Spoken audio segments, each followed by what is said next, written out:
Namaskaram girls. We have started learning Tamil Nadu economy, isn't it? And then we studied about the sectoral growth, primary sector, secondary and the service sector. In the first we studied about the agriculture, food production in Tamil Nadu and the ranking of food production, isn't it? Sugar, cotton and other things. And then we learned about industries, different type of industries, textile, leather, electronics, fireworks, isn't it? Today we are going to learn regarding the service sector.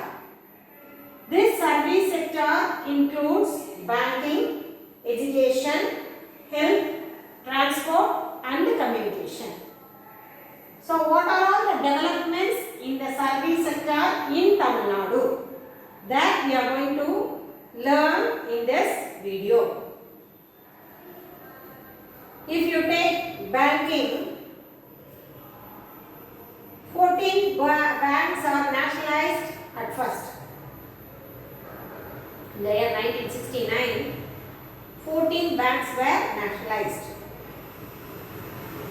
The apex of all the banks, commercial banks, RBI, Reserve Bank of India, it controls all the nationalized banks. Commercial banks, the example for commercial banks are Canara Bank, State Bank of India, Tamil Nadu Mercantile Bank. Those banks are commercial banks as well as they are nationalized. What do you mean by nationalized? They come under the control of RBI, that is Reserve Bank of India. The rules and regulations given by Reserve Bank of India are only followed by these commercial banks. And while we studied about the agricultural development, we studied about banks, isn't it? Some cooperative banks and other banks, they are providing loans. They are lending loans for the agricultural purpose. That we studied. And in the industrial also, while we studied about the micro, small and medium enterprises, people they can also borrow money from the bank and they can invest. So banking sector, they are doing various functions.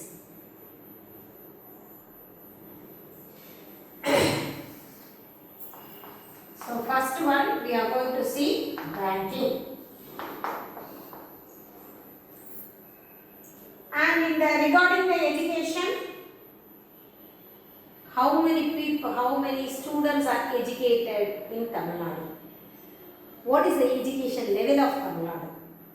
What are all the schemes implemented by the government of Tamil Nadu to make the people literate? Arivali Iyakam. So many schemes they have started. Sarva Shiksha Abhiyan. To eradicate the child labor, they provide midday meals, free books, free uniform, free chappals, free transportation. Why government is offering these things? To bring awareness among the people and also to provide them a good education. Because in the village areas, mostly in our Tamil Nadu, so many areas are villages, isn't it? We are dependent upon agriculture. So many rural areas are there. People in those areas, they were not aware of the education.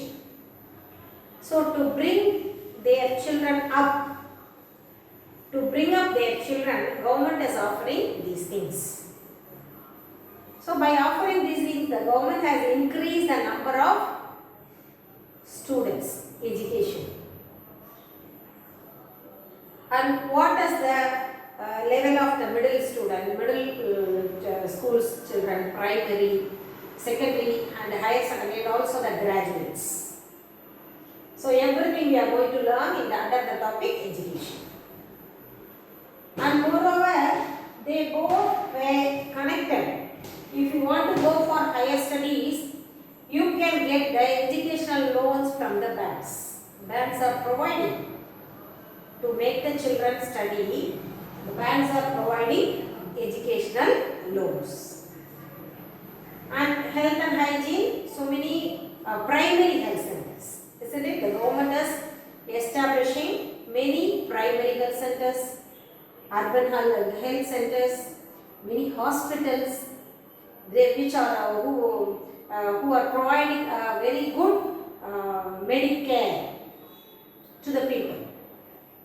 Even in the COVID period, the government doctors, the government hospitals, they have done a very great job, isn't it?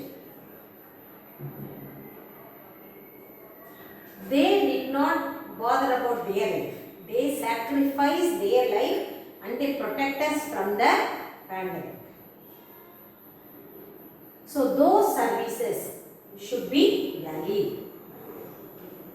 And while we talk about the transport, we are going to study about the roadways, railways, airways and waterways. 4 types of transport, isn't it? The roadways, NH7, NH45, national highways. So some of the roads are constructed by the central, and they will be taken care by the central government. And the roads in the villages and in the cities are taken care by the municipalities and corporations respectively. The same way, railways is only under the control of central government. Though it is under the control of central government, the Southern Railway, which includes Karnataka, Andhra Pradesh, Kerala and Tamil Nadu, the Southern Railway, they are doing their work in a very good manner. And the airways, Air India, isn't it? The government operating air force systems. And the waterways, we are going to study about the ports. Chennai, Visakhapatnam, Thoothukudi. So these areas we have port. So through these ports we are increasing our trade. So the ports are mainly used for the trade purpose. And in the topic of communication, we are going to study about the internet connections and the mobile phones. What we are mainly depend on, isn't it? We barely depend upon these things. Without communication, nothing can be done. Almost all the business were done only by the communication during this pandemic period, isn't it? For the past 6 months. So these things we are going to study under the heading of service. The first one, banking. As I said, nationalized banks. How many nationalized banks are there? There are 52% of nationalized banks, that is 5,337 branches are there. So the branches, 5,337 branches, nationalized branches are there in Tamil Nadu, which is 52%. And the State Bank of India and the associate regional rural banks, and the remaining 22s are. So here we are going to see the segregation of 5,337. Among that, 1,300 something related to SBI, State Bank of India, with associates with SBI, and 537 are rural banks.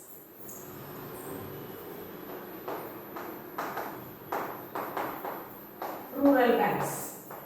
And the remaining 22 are foreign banks. Yes Bank, those banks are called foreign banks. So altogether we have 5,337 branches. If you take the total deposits in Tamil Nadu, it has been increased by March 2017, and it achieved 6,65,068 crore. So the total deposit of Tamil Nadu.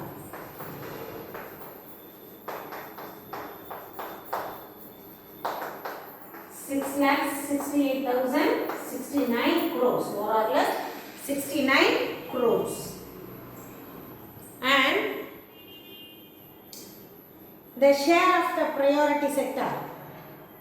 So the total credit the banks registered is 6,95,500. So deposit is 6,68 crore. The credit given by the banks are 6,95,500 crore. This is credit. Bank lend loans, credits. So credits are greater than deposits, isn't it? And the agricultural advantage, as I already told you, the rural banks, they are providing agricultural loans also. So they are average of 19.81, where the national average is 18%. And they are also maintain the credit deposit ratio in 119.5% in the country, where 77.5 is the national level. So comparing with the national level, Tamil Nadu is providing more credits to the customers. And the second topic is education. So we have grouped among high net enrollment ratio states. According to the Niti Aayog, the primary level in Tamil Nadu is 89.24.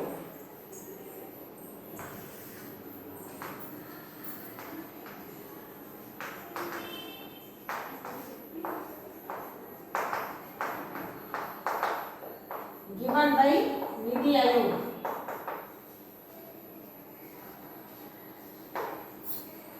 At the primary level, this is primary level.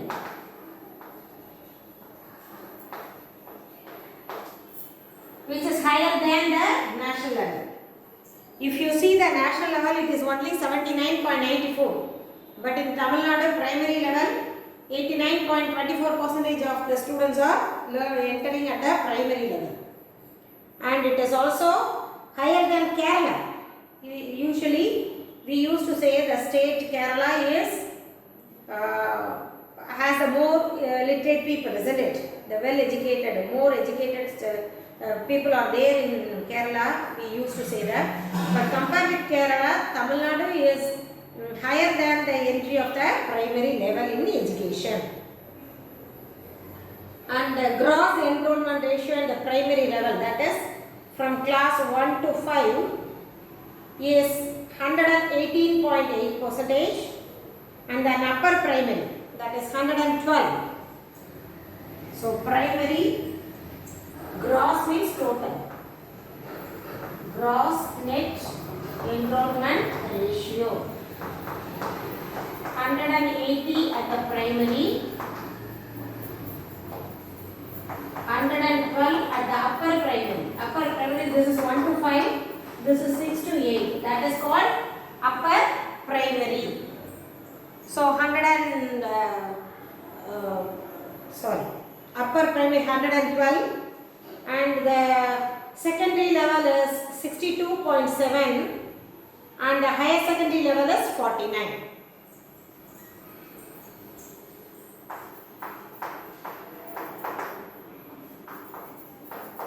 This is secondary, that is 9th and 10th. This is higher secondary,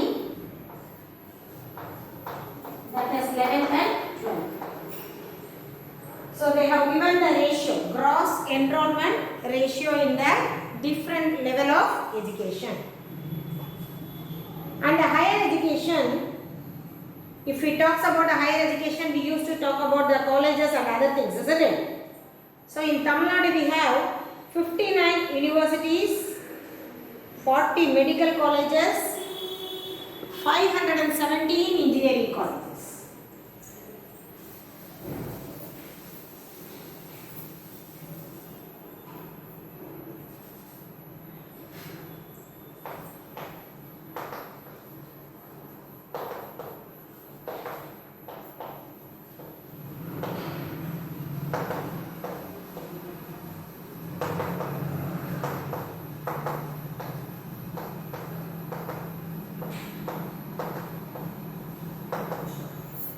So if you see Tamil Nadu, we have 59 universities, 40 medical colleges, 570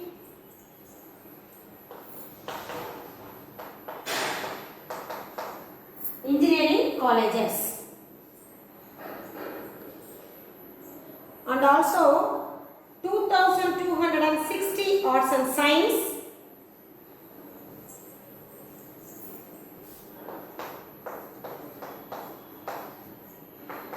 and dental colleges, polytechnic and dental colleges. 20 dental colleges and 217 polytechnics are there.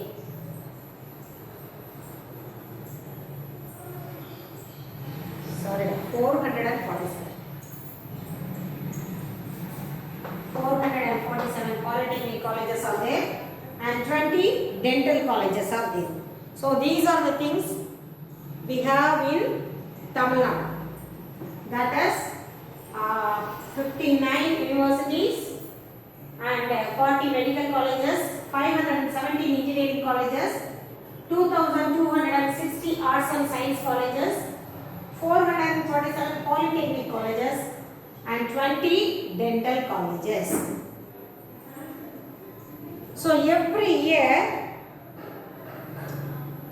nearly 4 lakh engineering and polytechnic students are coming out. Passed out students every year more than 4 lakh. எல்லா இடங்கள்லையும் இருந்து ஒவ்வொரு வருஷமும் படித்து வெளியில் வரவங்களுடைய எண்ணிக்கை எவ்வளவு? 4 lakhs. Automatically there will be an unemployment problem, isn't it? So the number of people coming out is more than the employment opportunity in Tamil Nadu. And next we are going to see the educational loans. And if we see about the educational loans, as for the government banks, the first one we are going to learn about the nationalized banks. Government banks, they are disbursing the total 20.8% to Tamil Nadu in the whole India. So total India 20.8% is disbursed even in Tamil Nadu. And it is followed by Andhra Pradesh 11.2% and Maharashtra 10.2%. As far as private bank concerned, Kerala leads. 37.8% of education loans are provided by the private banks. And Tamil Nadu is followed by Kerala, that is 24.8%. And total, both Karnataka and Kerala, they together accounted more than 60% of total educational loan about by private banks. So Kerala and Karnataka all together, totally they are getting 60% of loans from the private banks. The next one, health.